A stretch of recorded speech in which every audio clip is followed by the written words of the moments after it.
Okay, well, good afternoon. So I'm here standing alongside my friend, my colleague, the Ontario Liberal candidate for Glengarry Prescott Russell, Amanda Simard.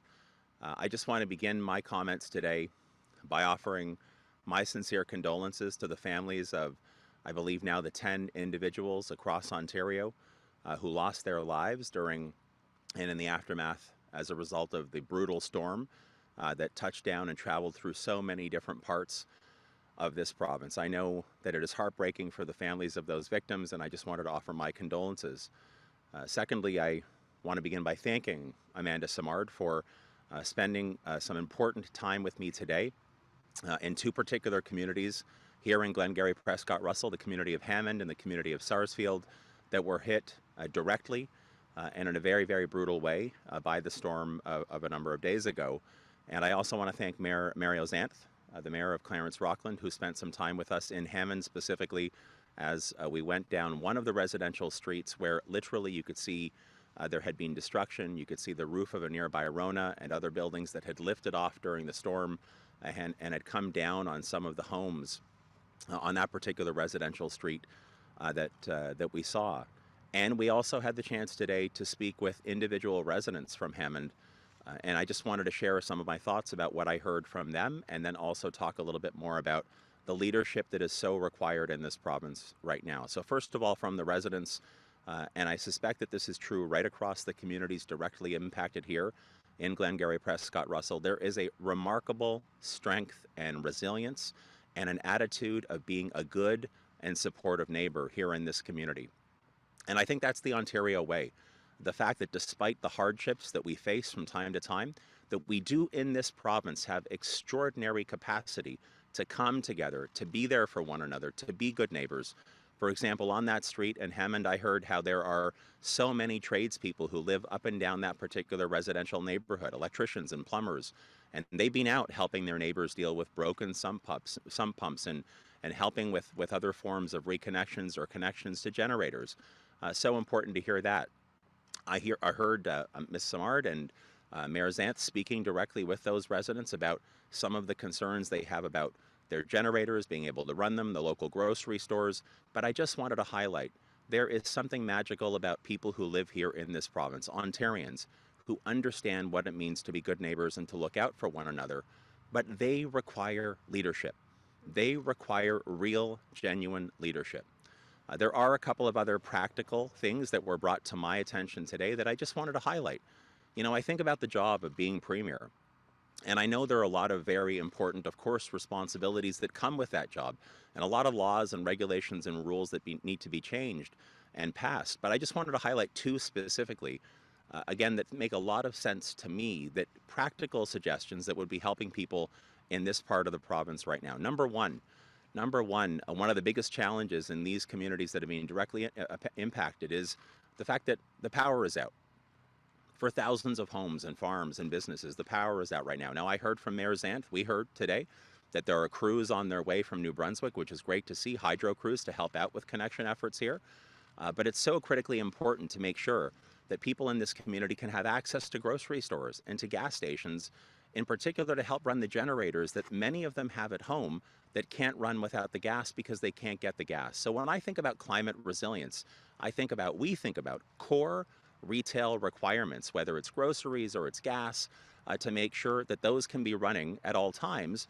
It's one of the reasons Mayor Xanth said to us this morning, you really should be in a spot where you can update and modernize the rules so that core retail, critically important retail, actually has the ability to run through and the resilience to run through these storms.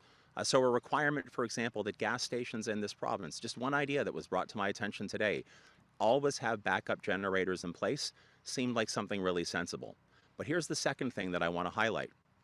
Sometimes it's important, often it's important for leaders to use the microphone, to use the podium to make their voice clear. What I heard from residents today is that they're traveling into Ottawa, nearby, to try to access gas so they can run their generators at home and shower and cook meals and charge their phones. But when they get into Ottawa, they're finding they have to go to 4, 5, 6, 7 gas stations before they're able to access any gas. So today I'm doing what a premier should be doing.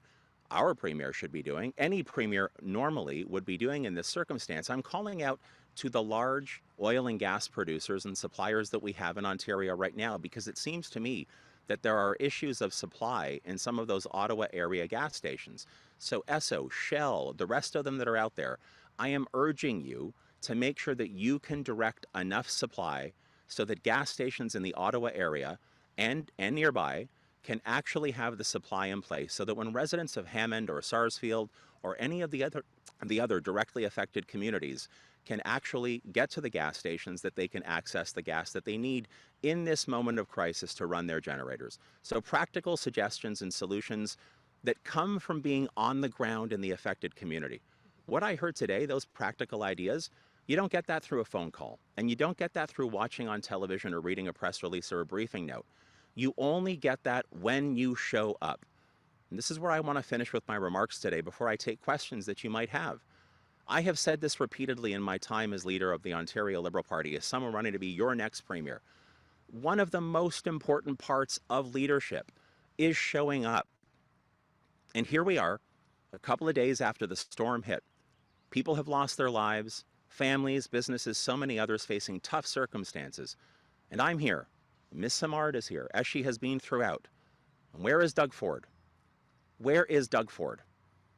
Doug Ford's engaging in a bunch of gimmicky politicking. In Etobicoke, in Scarborough, in Toronto, in Woodbridge, my home riding, just yesterday. A big stunt around knocking on doors instead of standing in Hammond or in Sarsfield or in any of the other affected communities, Clarence-Rockland or beyond. And there's a pattern, there's a disturbing and discouraging pattern with Doug Ford and his team, especially here for some strange reason in this particular part of our province. You think back to months ago when the illegal occupation was happening on Parliament Hill. You've heard me say this dozens of times. Instead of showing up when it was needed, where it was needed, he chose to go snowmobiling at his cottage. And today, instead of being here, or yesterday, instead of being here, he chose to be off doing a bunch of gimmicky politicking. And that's the biggest problem with Doug Ford. It is the single most disqualifying element of the way he leads. When the heavy lifting is required and the work is necessary, Doug Ford disappears. He goes snowmobiling. He pulls stunts. He doesn't show up. It's not good enough. It's not good enough, Doug. It's not good enough for the people of Glengarry, Prescott, Russell, or the people of Ottawa, or the people of Ontario. In this moment, in this tough moment, and let's face it, despite our collective resilience, the past 2 years have made this a very tough moment in this province where many are still struggling. Ontarians need leaders who understand their job. And the job of leading, the job of being a premier, is to show up, roll up your sleeves, and work just as hard as Ontarians work. And that is something that Doug Ford will never, ever understand. And with that, I'd be happy to take any questions you might have. Okay, we've got some reporters on site, so if you could just line up behind the microphone and just ask your questions right here, and then we'll move over to the line afterwards. Thank you. Thank you. Mosquitoes today. Yeah, hi. Your platform doesn't commit to reintroducing the previous Liberal government's free tuition program. Could you explain why that is? So we do actually confirm in our platform that we will be reintroducing an OSAP program that is as generous for middle and low income Ontario students as that existed prior to 2018, prior to Doug Ford reversing the progress that we had begun to make for more accessible and more affordable post-secondary. We're also going to take the interest off of student loans, so students only have to repay what they've borrowed as opposed to interest on top of that. Can I just ask as a supplementary question on student loans, which you mentioned? The US has a freeze on student loans, but the temporary freeze in Canada was ended fairly swiftly. I wondered if you felt that during COVID there should have been a longer freeze, and what's your position on that? Yeah, so my position is that going forward, we will eliminate the interest on student loans and make the OSAP program far more effective and far more accessible and affordable for lower income and middle income students by creating more grants, far fewer loans, more grants, but again, also taking off the interest on the student loans themselves. Hello, Mr. Del Duca. You talked earlier that Mr. Ford is doing a stunt or gimmicky practice. Some might say going to a disaster or place, an area like here where they have really tangible needs, and coming to shake hands might be as gimmicky or as much of a stunt, what would you say to these people? I'd say to those people, in particular, if one of those people happens to be Mr. Ford himself, I'd encourage him to go back and look at his own remarks from a couple of years ago. A couple of years ago when there was another natural disaster. By the way, I heard this from Ms. Simard and from Mayor Zant. This is the third natural disaster in this part of Ontario in the past 5 years. This is truly the face of climate change. I know Doug Ford wants to ignore the climate science, wants to continue to be a climate change dinosaur. Ontario Liberals believe in science. We believe in facts. But at that point in time when he was here previously, Mr. Ford said, and I'm paraphrasing, these are the kinds of things that you can't really grasp through a television screen or on paper. You have to be on the ground to hear and see exactly how people are challenged or struggling. And yet here we are. Here we are. The storm was a couple of days ago, and in various parts of this province, including right here, people need help. They need leadership. And instead of actually saying to his own team, I got to go. I don't care what's on the schedule. I have to go. Doug Ford chose instead, by the way, to be in his own home community of Etobicoke and my riding yesterday and out in Scarborough, GTA, in Toronto, with some stunts, the photo ops. What we did today was to actually come out and hear directly from individuals. That's why I was able to talk about urging our oil and gas companies to make sure the Ottawa area has enough supply of gas to help the families in Hammond and Sarsfield and elsewhere. That's why I could stand here and tell you what Mayor Zant said to us this morning, which is we're at a point now, and when we're thinking about our climate resilience, we're at a point now where we must start to consider gas stations, grocery stores, long-term care facilities.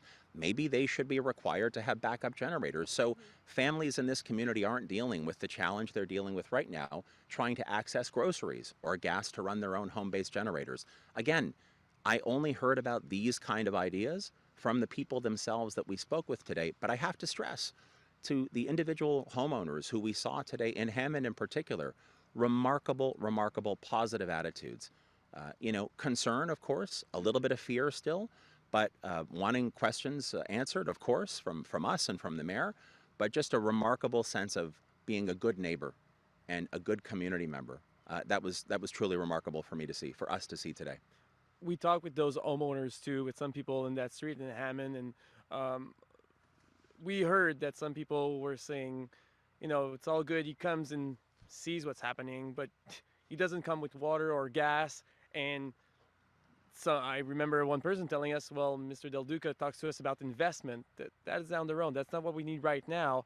And they felt maybe this was too much of a vision or something. While was it really helpful for you to come here and talk about investment and maybe climate change to these people who are don't have access to their wells, things like that? So to be completely clear, I wasn't standing there talking to residents today about future investments. I was there to listen, and I was there to actually hear them share what's happening in their homes. That's how I know that the first couple that I spoke to, they had relied on a plumber from just down the street, a young guy. I think you might have spoken to them as well.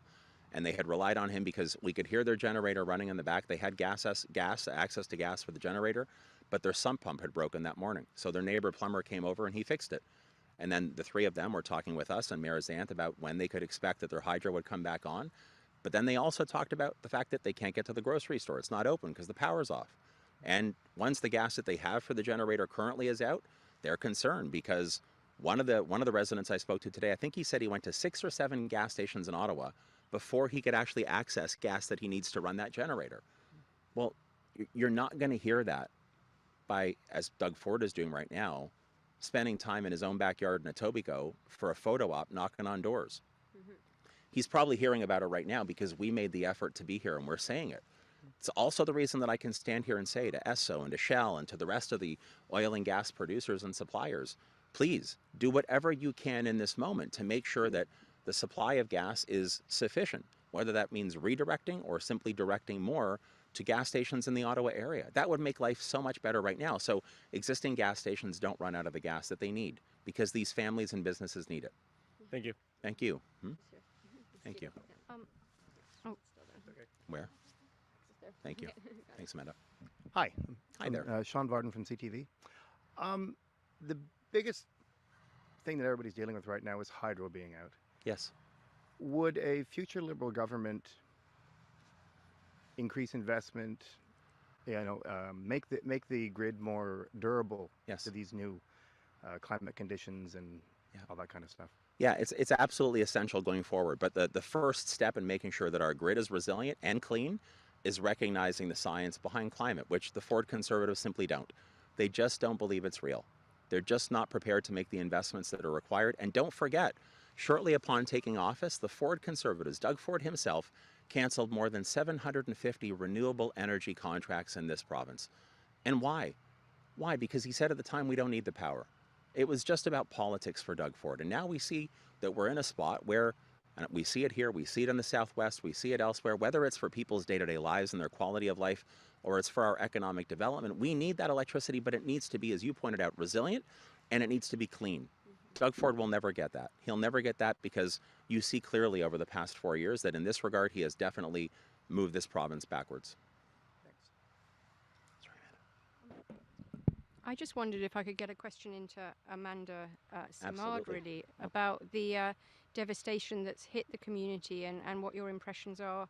Were you actually here when the storm hit? Yes, actually, we were, good question. We were canvassing in Rockland at the time. It was my boyfriend Ivan who's here, and his mother Miroslava. And we ran into the car, and it was just raining so hard it started shaking. And I said, we can't start driving. There's too many obstacles. And there was actually a pedestrian flying away with the wind. So we grabbed her and we put her in the car. And then we drove. We drove her. We said, where do you live? So we slowly drove her. It was on St. Jacques Street in Rockland, and we dropped her off. And it was just so scary. And we stayed there for a while because we didn't know the danger. And so we drove around a little bit, but we weren't too sure what was happening. So it wasn't safe to start wandering around too much. We didn't know the temperature, the weather. So we went back home the next day. I went with Mario Zant and the MP Francis Drouin and one of the councillors, Cal Cyr from Rockland. And we drove around and we visited every single home we saw with damage. We stopped the car, and this is a rural area, so you know that every home takes a while, but we stopped the car and we would go and see people and see if they were okay. And with the mayor, we shared information on what they should do, where they can go take a shower at the Clarence Creek Arena. And if they needed anything, they could contact the city. So we tried to give as much information as we could, just driving around. There were no cameras, no media, no nothing. This was just us going to help people. And so that's so important. And I think it is really important to be present and to go into the communities just to see, and it's a reassuring to have elected officials, to have them at your door. They're at your disposal if you need anything. So I do think there was value in that for them. We want to be there as much as we can. It's you don't know where to start, right? When your home has just been destroyed. We've been to homes where the entire roof was gone. We didn't know where the roof was. Sheds were collapsed. Farms were collapsed. And people were frightened. And we saw, one of the homes we went to, the lady had her entire forehead was blue and yellow and green. And we weren't too sure if it was from because it was so extensive. And she says, yes, I was sitting in my living room. And I said, did you go to the doctor to see? And she said, yes, and I'm okay. But it was just to say that there was people that we don't necessarily know of that were hurt and were hurting and that need help unless we go to their homes and we drive around. So we did that yesterday, and today I have the leader, Stephen Del Duca, leader of the Liberal Party, with us to go and do the same thing and visit. So that was very valuable, and I wanted Stephen to see firsthand what it looked like. Thanks. Okay, we're going to move over to the line now. Andrea, over to you. Okay, so we're now going to open it up to questions on the line. I just ask reporters to please raise your hand if you have a question or type it in the chat to me. Today, we're going to start with Gaëlle Kanyeba, who I believe is from Le Droit. Over to you, Gaëlle. Oui, bonjour. Donc, ma question, ce sera plutôt pour Madame Simard, si vous le voulez bien. Oui, je suis ici. Merci beaucoup. Alors, du coup, j'ai un peu compris que Monsieur Steven s'est déplacé jusque chez vous et il en veut pas mal. Enfin, il en veut, c'est peut-être pas le bon mot, mais il reproche un peu à Doug Ford le fait qu'il ne se déplace pas, il vient pas voir son public. Mais j'aurais aimé ça que vous puissiez un peu résumer ses dires pour nous autres, les francophones, pour que nous soyons sûrs que nous comprenions vraiment de quoi il parle. Merci. Oui, alors ce que M. Del Duca a dit, c'est que M. Ford est nulle part ici où est-ce que les gens ont besoin d'avoir du leadership. Ils ont besoin d'avoir quelqu'un d'ici pour voir ce qui se passe. C'est leur premier ministre et il n'est pas là, tout comme il n'était pas là durant l'occupation d'Ottawa. On ne l'a pas vu. Alors, c'est dans les temps les plus difficiles qu'on a besoin d'avoir nos élus nous rassurer, être avec nous, nous partager l'information et M. Ford n'est pas là. Au lieu, il est dans son propre, il n'est même pas dans son propre comté, il est dans d'autres comtés à Toronto, en train de faire de la politique, en train de faire une campagne électorale. Donc, c'est vraiment dommage qu'il n'est pas ici. Il n'était pas à l'occupation d'Ottawa. Il n'est pas ici durant les plus grandes tempêtes. Ça manque de leadership sérieux. Les gens ont besoin d'être rassurés. Les gens ont besoin de voir leurs élus. Ils ont besoin d'avoir l'information. Et en ce moment, c'est exactement ce que nous faisons. Et M. Ford est nulle part. Et du coup, juste pour continuer rapidement, aujourd'hui, qu'est-ce que vous autres, vous avez fait? Qu'est-ce que aussi M. Ford, outre le fait de son absence, qu'est-ce qu'il aurait dû faire, qu'il ne fait pas, que vous aurez fait mieux? Bien, premièrement, il aurait pu voir à son horaire pour la prochaine journée, aussitôt que c'est arrivé samedi, et d'annuler ce qu'il avait.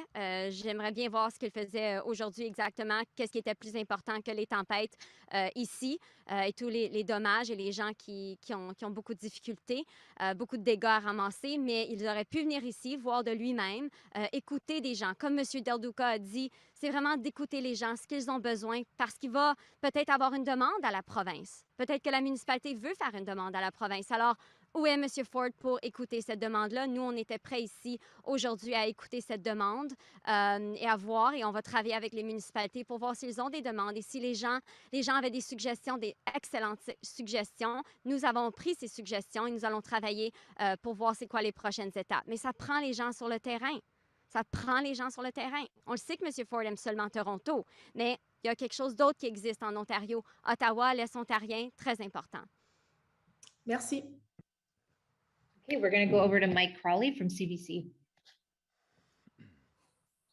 Hi, Stephen. Thanks for taking my questions. It's a little unclear to me, though. Your statement that just came out says that you suspended your campaigning, but what you're doing right now kind of seems a lot like campaigning. You're holding a news conference, taking questions, and criticizing Doug Ford. So how exactly did you suspend? How is this exactly suspending your campaign?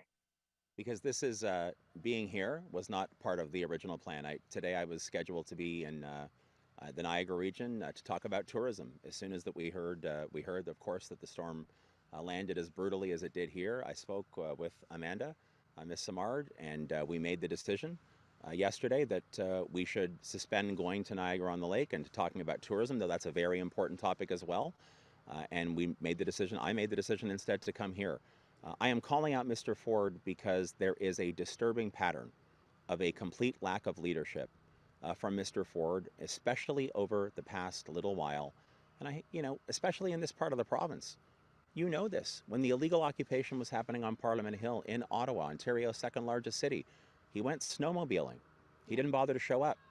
This storm landed, it's Monday, it landed Saturday. It's now Monday afternoon.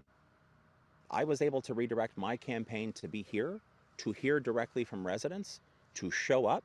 And instead, yesterday, Doug Ford was engaging in gimmicks and my riding, and now he's in his home community or his home neighborhoods or wherever he is in Etobicoke and other parts of Toronto, instead of making the effort to show up. So we changed our plans. We are here, having the chance to hear directly from residents in Hammond and Sarsfield, to chat with Amanda Simard and Mayor Zanth and others, and to see the devastation firsthand is exactly what a premier of this province should be doing. Doug Ford's not doing it because Doug Ford doesn't get it. Doug Ford will never get it. And the other thing I wanted to ask you is I'm sort of taking stock of where things stand at the campaign at this point. We've come out of the long weekend, the debate is well in the rearview mirror. And if there's a common theme in what we've been seeing in the polls is that there just has not been a significant amount of movement. You seem fairly steadily in second place, at least in the province-wide polls. What's going to happen, or what could happen in the next 10 days?